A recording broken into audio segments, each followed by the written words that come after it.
श्री स्वामी समर्थ महाराजांना जन्म आणि मृत्यू दोन्ही नाही, मग ते प्रकट कसे झाले?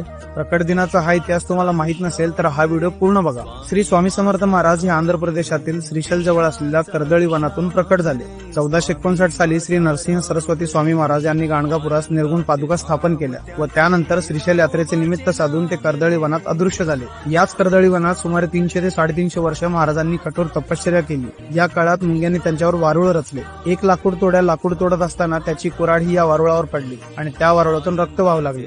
बघता क्षणी त्या वारुळातून एक अजानुबाहू तेजस्वी मूर्ती प्रकट झाली आणि तेच होते अक्कलकोटचे श्री स्वामी समर्थ महाराज. त्याच दिवसाला आपण प्रकट दिन म्हणून साजरा करतो. नंतर काशी, प्रयाग असे भ्रमण करत ते उत्तरेकडून दक्षिणेत आले. 1856 मध्ये स्वामी समर्थ महाराजांनी अक्कलकोटमध्ये प्रवेश केला आणि सगळ्यात आधी ते याच खंडोबा मंदिरमध्ये थांबले होते. स्वामींनी 22 वर्ष अक्कलकोटमध्ये वास्तव्य केले आणि अक्कलकोट हे तीर्थक्षेत्र झाले. अक्कलकोट ही एक अशी जागा आहे जिथे स्वामींनी आपली साधना केली, भक्तांना आशीर्वाद दिले आणि भिवू नकोस, मी तुझ्या पाठीशी आहे असा विश्वास दिला.